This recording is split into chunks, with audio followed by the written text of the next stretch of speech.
right. And here we are, everybody, after the show. It's the AfterB.O. Welcome to the AfterB.O. and cheers. Cheers. Cheers. Cheers. There Oh, we go. sorry, I can't. I just scabbed. Cheers. Oh, You caught me scabbing, bro. because you said the word Cheers, the TV show? No, because I said it like the Chicago guys, the Bears super fans. Oh, okay. Chicago super fans. Well, hopefully the SAG work stoppage ends before the AfterB.O airs, or else, Clayton, you may be in further trouble with SAG. They may double your dues for doing an impression of struck work. Did you see that the SAG has like a list of costumes, Halloween costumes that are scabbing? Wow. Would the Austin Powers costume be scabbing? It's struck work, bro. So it's not just current this year work. It is just anything that's ever been a SAG production. So a SAG actor can't go out as Borat, can't say my wife on Halloween. I mean, I don't know. That's a great question. If you're Steven Seagal, a SAG actor, Steven Seagal cannot go out as Austin Powers for Halloween, or else he'd be scabbing. It's possible. I know there was a list somewhere. I mean, do we want to spend time looking at this list, or if you have it in front of you, I feel like that's good AfterB.O type of loose, relaxed content that we do here on this Websclusive, short but powerful AfterB.O segment that is only for YouTube subscribers. So, of course, if you listen to podcasts, you are not getting this right now. You're not seeing Clayton look up a list of struck work that SAG actors cannot dress up as for Halloween. Okay, here we go. And Halloween costumes that don't count as scabbing from next to the New York Times, the Gray Lady, Vulture, the Integrity is staggering. Oh, this was updated on the 21st. So let's see. SAG recommended actors choose costume inspired by generalized characters and figures, ghosts, zombies, spider, etc. Okay, but not Spider-Man. Yeah, but we think that's not no from fun. Oh, you know what? This is a goofy list. Oh, it's not the real list. It's not the real list. This is jokes. This is somebody almost got us. Almost got us. Good thing they got us on this. So if a SAG actor, when dressed in a sheeted ghost, would that be scab work because of the sheeted ghost in a ghost story? Yeah. Well, if Casey Affleck did it, he can't do it. Okay, but Ben Affleck could, I guess. Yeah, it's so. I mean, I guess if you're a SAG actor, just stay in and lock your doors on Halloween, because it's just so hard to know whether you'd be scabbed. I guess this is divisive because Melissa Gilbert, ex-president of SAG-AFTRA, said that when the Guild issued a statement about rules for striking actors and their Halloween costumes, she said, "We look like a joke." Okay, good for her. Good for Melissa Gilbert. That is, listen, I'm not in SAG. I support them, of course, but I don't think this helps. I think Clayton, as a SAG member in bad standing who is way overdue on his dues, should be allowed to dress as Borat on Halloween and not be considered a scab. So, Clayton, this is the AfterB.O. Oh, we got to talk about the show. Let's talk about the huge show. We're just coming hot. We're still on mic, but we were just on mic with Kirk Minihane, Podcast Jesus. Great episode. Yep, we talked as always. Taylor Swift, Flower Moon. He went out there with a $90+ million prediction for the opening weekend of Five Nights at Freddy's. Yeah, love getting that huge swing from Kirk, and he maybe proved to be right. That movie is looking big. You called it a possible Easy Rider situation for a generation. Yes, there's going to be a generational shift. Five Nights at Freddy's, but I mean, the part of the big news here is that you are potentially throwing your hat into the ring on a show that Kirk Minihane would be producing, in which it's called At a Theater Near Me, and the whole idea is someone goes to see one movie every day for 366 straight days. Yep. Because 2024 is a leap year. Never been done. 365 done. 366 never been done. Never been done. And you have thrown your hat in the ring as a potential host / science experiment for guinea pig for that show.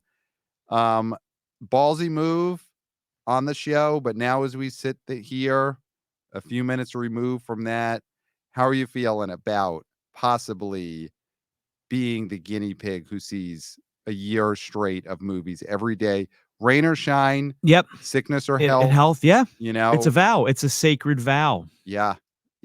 So I mean, are you nervous? Are you excited? Are you energized? Are you wary? Well, I'm not going to count any chickens before they're hatched, obviously. Right. You don't have the gig. You have to earn the gig. Of course, and I will earn the gig. When I threw my hat in the ring, I felt good about it. Okay. And now, after having talked to Kirk and sitting here with our post-show Sanzo, I feel great about it. Wow. I feel great about my chances. I've got the bona fides. Yes. Right? It saves a lot of time. Because if this is going to launch in January 1st, 2024, that's not a lot of time to vet people. That's not a lot of time to get someone mic ready, right? Camera ready, right? Their butts ready for the seats. Yep, butt ready. You got to be butt ready. I mean, me and you, Pat. Yeah. And of course, you're out of the running because you have a wife and a kid, and you like to go to Europe and all that. Yeah. But we used to do before these subscription services. Wait, I don't have a kid. Oh, you don't have a kid. That's right. Yeah. Oh, that's one of my other friends. Okay, that's one of our other friends has a kid. Yeah. You have what you have. I have nieces. You have nieces who you love dearly, and you spend you dote on these. Yes, it's so nice to see. Yes, I am a family man. You are a family man to the great man, family man. Right. Unfortunately, takes you out of the running. Yep. It takes a solitary man. To do what I'm doing. It takes a self-proclaimed bachelor to do what I'm doing. Yes. Right? And so I think that I've got all the bona fides, for this. And I think I lost my train of thought because I said you had a kid and you don't have a kid. But it must be the Sanzo going to my head. Yeah. It's late. We're drinking Sanzo. So it's the AfterB.O. It's the AfterB.O. But I mean, what I'm saying is that I do think that if you need somebody now, if you need somebody who, what I was saying, okay, we used to go on movie sneaks, epic movie sneaks, where we would watch 5-6 movies in a row. Yep. With one ticket, barely any food, only what the concessions provided. And back then, the concessions weren't what they are now. No, you didn't have the eat-in. We couldn't go to McGuffin's and get a liquid courage. Right. We had snack mix, trail mix. Yeah, we were hitting up Dwayne Reed's before and stuff on our pockets. Yeah, and we used to do it, and our butts are calloused. Yep, I got a calloused butt. Period. And so, if you don't have a calloused butt, if you're a guy or gal or person coming off the street, and you're gonna sit in a theater seat for minimum 90 minutes every day for 366 days without a calloused butt, good luck. Right. And, after show, Kirk was giving us a little bit of guff for, changing the beginning of our show and say, F it. Right. I mean, we do swear. We do swear. We still swear. We still swear. So I'm going to say to those people without the calloused butts, good fucking luck. Right. Good fucking luck with that butt. Yep. With that milky, smooth butt. Right. You got. Right. I got a butt for 366. Yeah, you got a sandpaper butt. You're ready. I mean, we might even do the, people who used to do I took a picture of myself every day for a year. Take a picture of that butt every day for a year. Yep. My butt with the movie that I saw. So by 366, whatever movie that is, who knows? what that butt's gonna look like. It's you look at presidents at the beginning and the end of their term, gray hair, wrinkled foreheads. That is the person who does this at a theater near me experiment. The butt before, the butt after, gray-haired butt, sandpaper butt, and you already come into that with a war-tested butt from all of those movie sneaks we've done over the years. So I agree. I think this will be the first night that you truly sleep on this.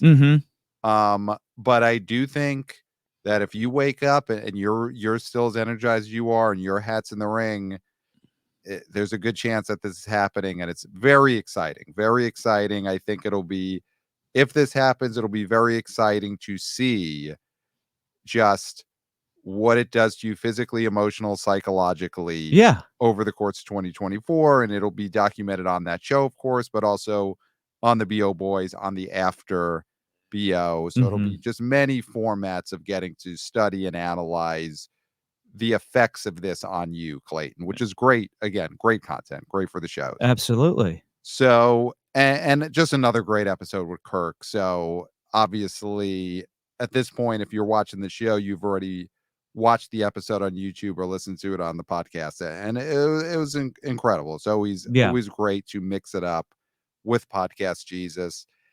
And the Taylor Swift thing, I think we're all sort of on the same page that in the end it was a great scam. Yeah, I mean, we got to talk a little bit about my mea culpa, a bit of a mea culpa. Yeah. I guess I wouldn't say it's mea culpa because I also do. I mean, listen, you don't apologize. I don't apologize. I don't apologize. My anger was real. It was true in the moment. I'm less, cheers. I am less angry and more sort of, you got me. Yes. You got me. It's like when you get a nut shot from a close friend. You're so mad. You're so mad. You're so mad. But then you're like, you got me. You got me. And that was the equivalent of a nut shot. And I do, I bow down to the master of all scammers, which is Taylor Swift. She has scammed a generation of young women. Yes, which is great. And And it's not pejorative. We might get scam. It's not. No. That she charges them $19.89 for a ticket, and they are glad she did. No, it's the greatest type of scam in which everyone had a good time. She's not. It's not like the movie The Stuff, where she's selling some sort of alien chemical that's gonna, kill you or whatever, make you ooze. Yeah, the songs are great. Her fans love the songs. I enjoyed them, and they enjoyed paying the gimmick ticket price of $19.89. So it's the best type of scam. Everyone had a good time. Yeah. And it'll make me more wary of scams. Obviously, I gotta stay on my grind and not get caught up in a scam like I did this time. But they gotta show respect. So last week, I think or last episode of the AfterB.O, a segment that people loved was we talked about Burt Young passing away. Oh my God. Okay. Who died that we have to? No, I'm asking you, is there anyone in that Burt Young? I'm looking at Deadline, see if any actors have just passed away. Elaine Devry died. She was an actress in The Atomic Kid and A Guide for the Married Man. She was 93. Do you have any comments on Elaine Devry? That's her name, Elaine Devry. I mean, she was 93. No cause was given by the funeral home. And she was the fourth wife of Mickey Rooney. So any AfterB.O thoughts on the death of Elaine Devry? No association with the Devry Institute. None that I could see here. It seems like her roles in The Atomic Kid and her marriage to Mickey Rooney seem to be her big bona fides. Mickey Rooney's been dead since 2014. Wow. I know. Can you believe it? Wow. Do you want to feel old? Want to feel old? Mickey Rooney's been dead since 2014. Yeah. Now you feel old. I have nothing to say about her. Okay. That's fair. Do you know what The Atomic Kid is? Was that a movie that came out in 1932? Let's see. The atomic. I mean, it would maybe be would it have been from the atomic age, 1954. All right. A uranium prospector is eating a peanut butter sandwich in the desert where atomic bomb tests are being done. He becomes radioactive. Wow. And So it's in that, black and white. So imagine what radioactivity looked like in black and white. and on the poster, it's a laugh explosion. So Mickey Rooney was the star of this, and Elaine Davis, which was her original name, she's in this movie. Wow. So the Atomic Kid is where Mickey Rooney met Elaine, who ends up being his Elaine Devry, then Elaine Davis. So that's where they met, on the set of the Atomic Kid, a science fiction comedy, sort of the original superhero movie, it sounds like. Well. I mean, Superman had done stuff. I think there had been serials at the very least that had Superman in them and things like that. You know what I'm going to do, and I know this is Kirk's thing, but in honor of Kirk, I think we should make the late Elaine Devry. Do you know where I'm going here? Oh, you say it. I love it. Babe of the Week. Babe of the Week. And truly, she is. I mean, when you look at this, right. I'm on Variety.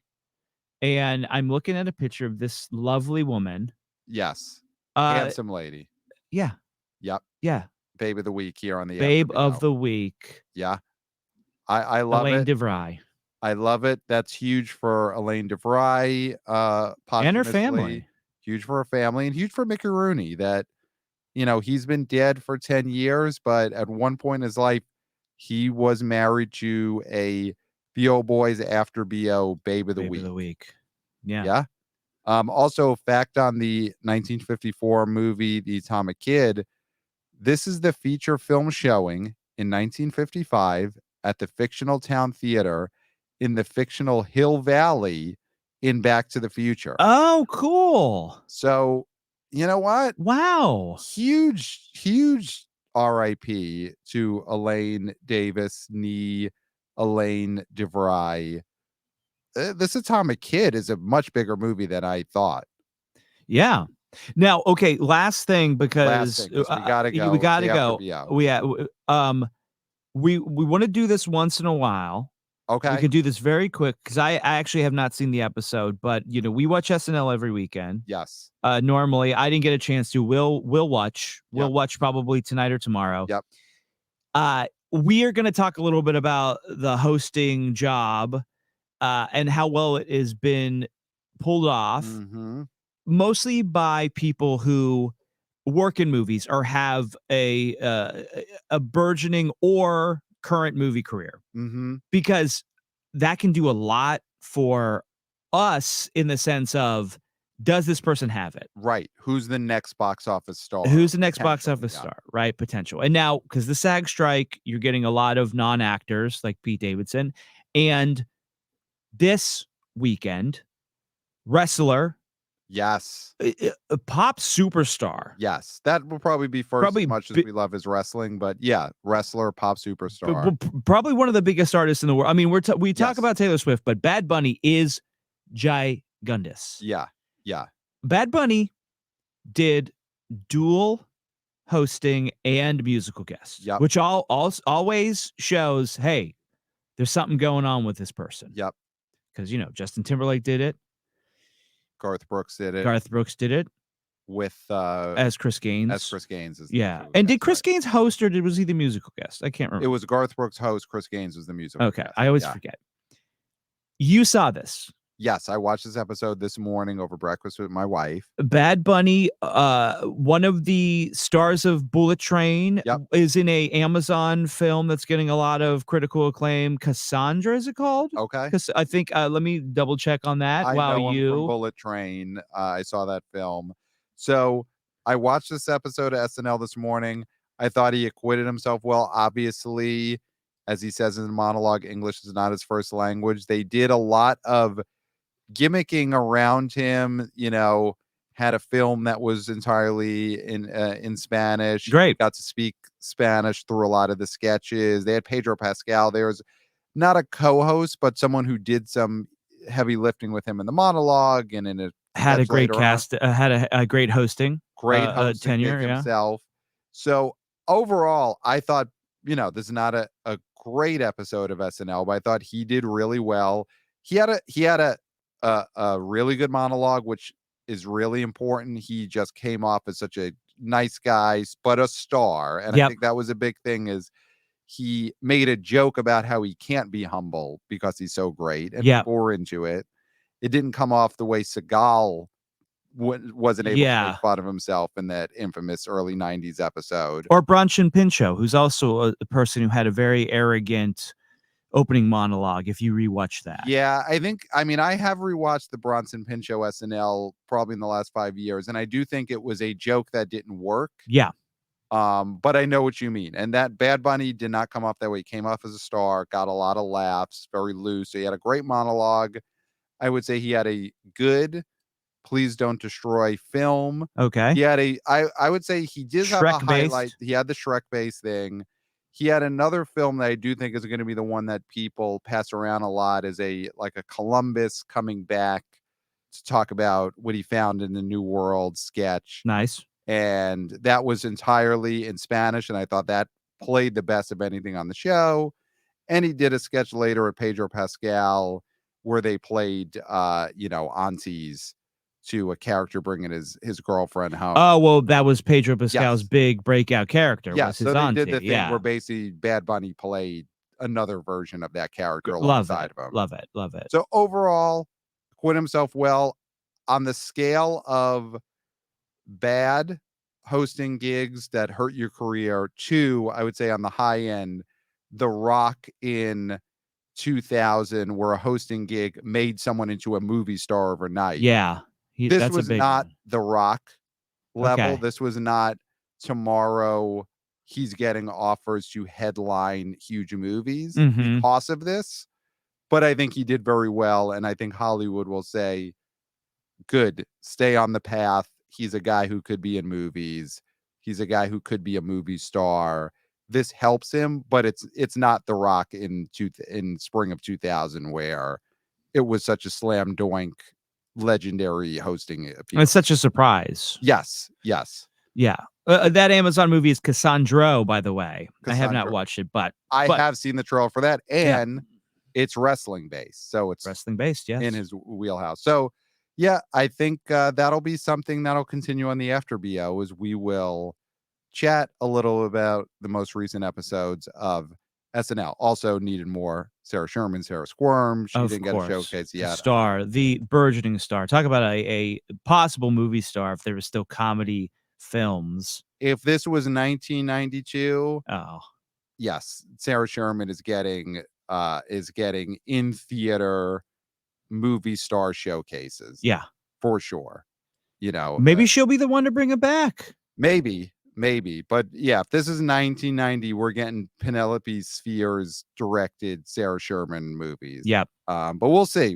But yeah, that is our report on SNL for this week. And I think that is it for this episode. Yeah. I'm out of Sanzo, so I can't keep going. Out of Sanzo, gotta go. So see you next time on the AfterB.O.